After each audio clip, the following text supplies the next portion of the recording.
Want to know Dan's secret? I read in the comics first.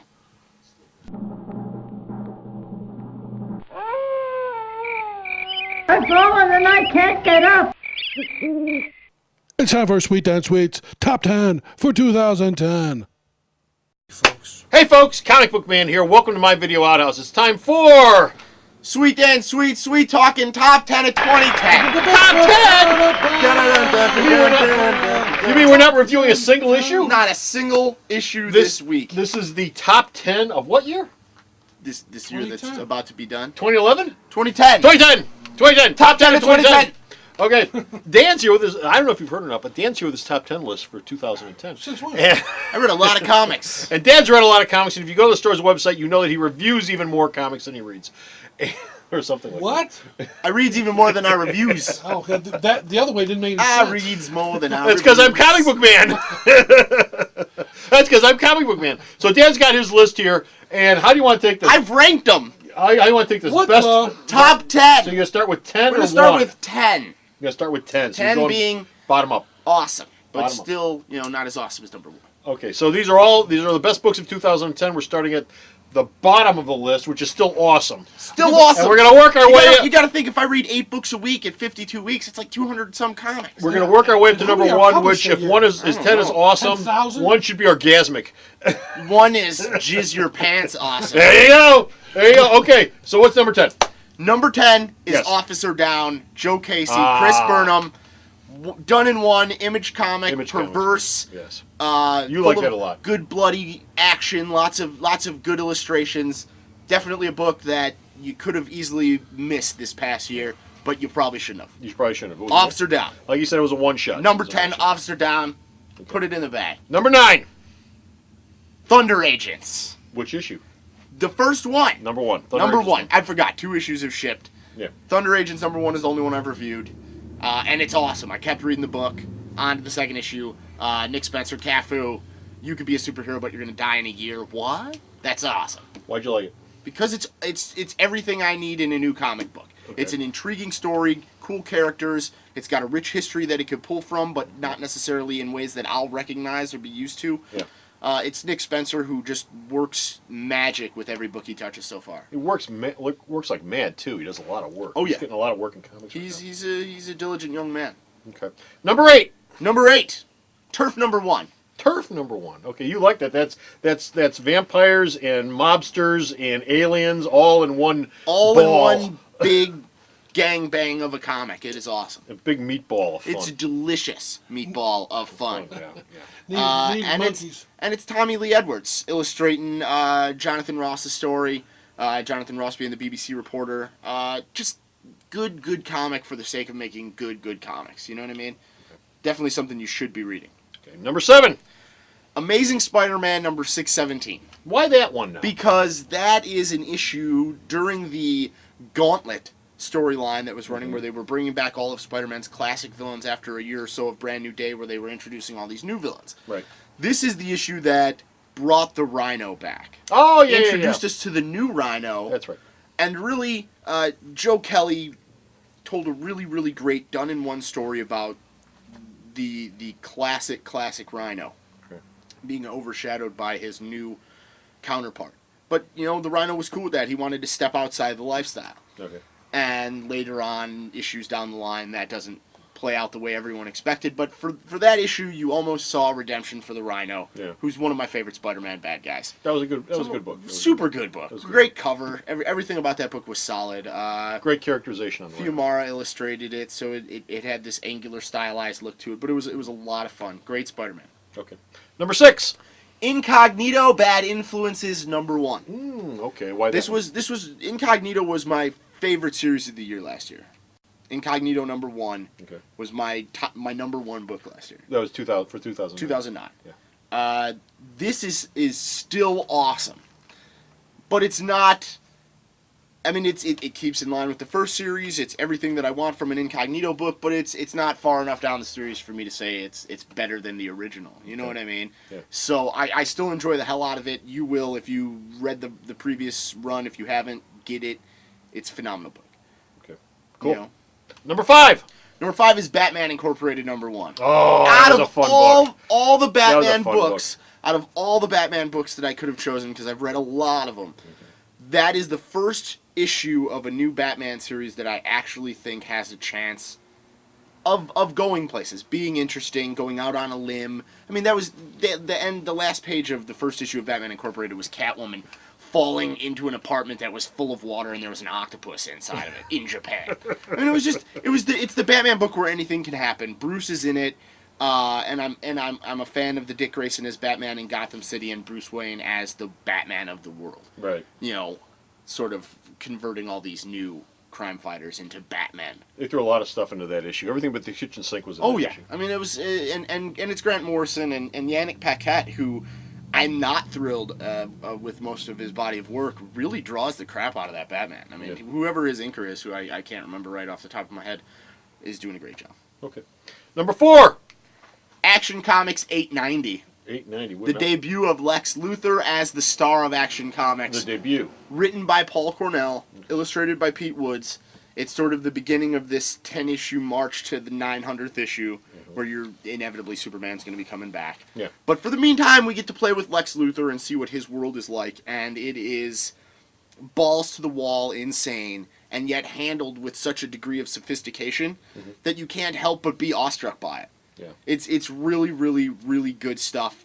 Pete Woods is doing the best work of his career on this title. Paul Cornell is doing great. There was a Nick Spencer backup in it. The Jimmy Olsen stuff that's since been, trash canned, but it will be coming back in March. They're going to do something with it. They're going to do the one-shot in March.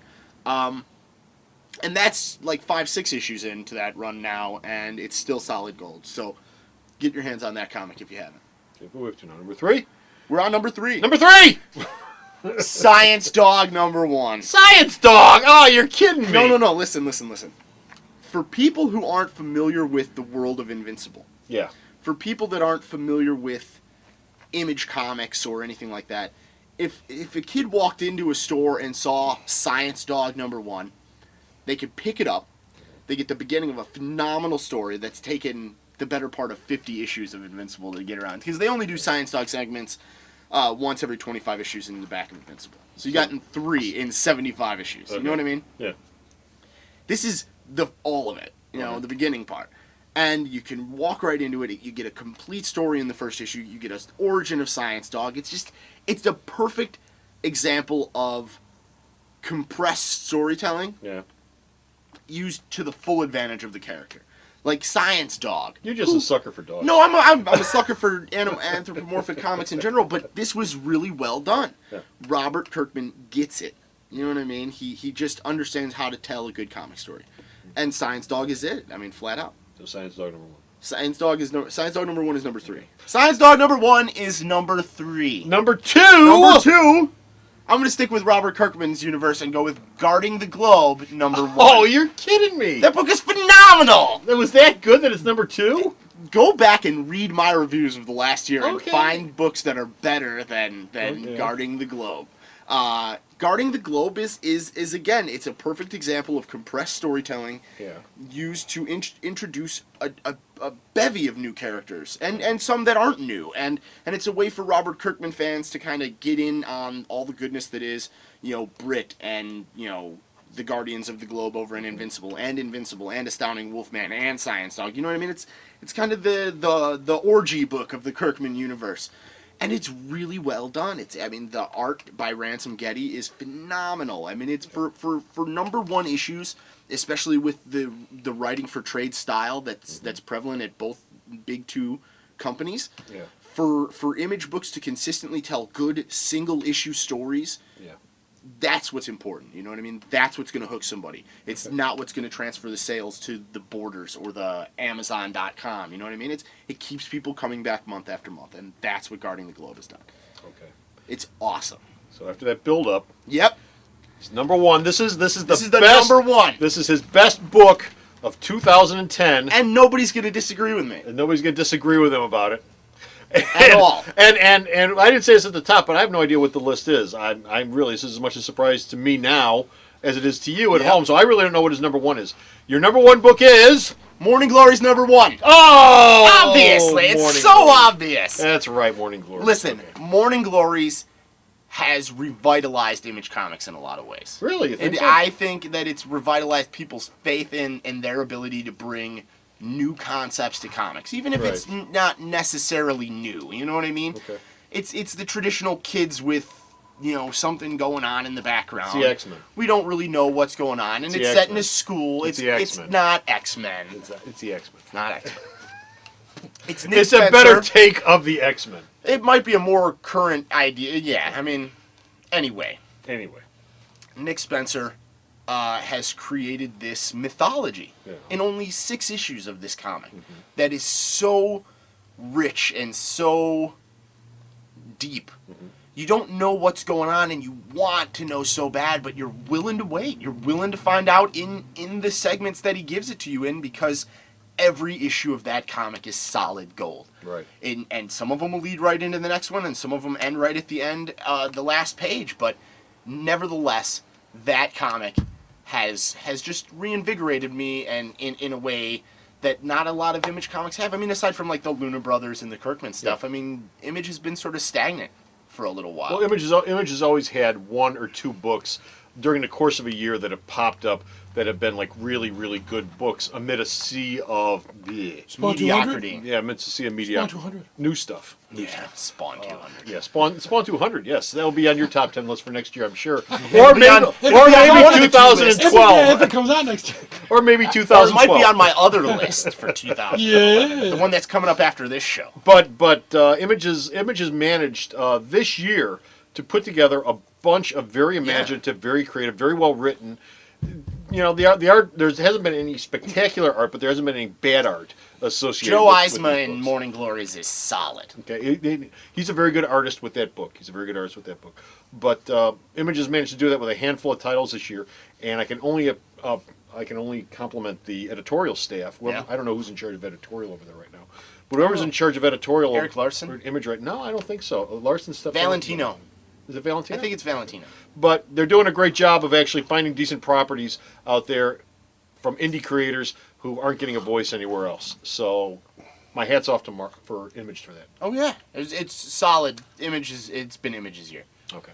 So yeah, that's my top 10. That's his top Now 10. you know. That's my his top top 10. 10. But you know what? We're not done, because Not done. if you look on the website, you will also find his, Bottom 10 Which- 2010. which we're not doing now, but if you look around on the website, or if you look around online, you will find it as bottom 10 of 2010. Maybe right underneath this one if we get it right this time. Well, at some point it'll be on the website. And where's the store's website at? Sarah! www.myalternatereality.com. It's chock full of uselessness. So go to the store's website, check out his top 10, his bottom 10, and all the rest of the reviews that he did in 2010 and 2009. And until next time, this is Comic Book 2008. Man. And this Sweet Dan Sweet. Saying bye. Alternate Reality is located at 3149 West 111th Street. That's the intersection of 111th and Kedzie in Chicago, the beautiful downtown Mount Greenwood neighborhood. You can always reach us at 773-881-HERO or at the store's website, www.myalternatereality.com.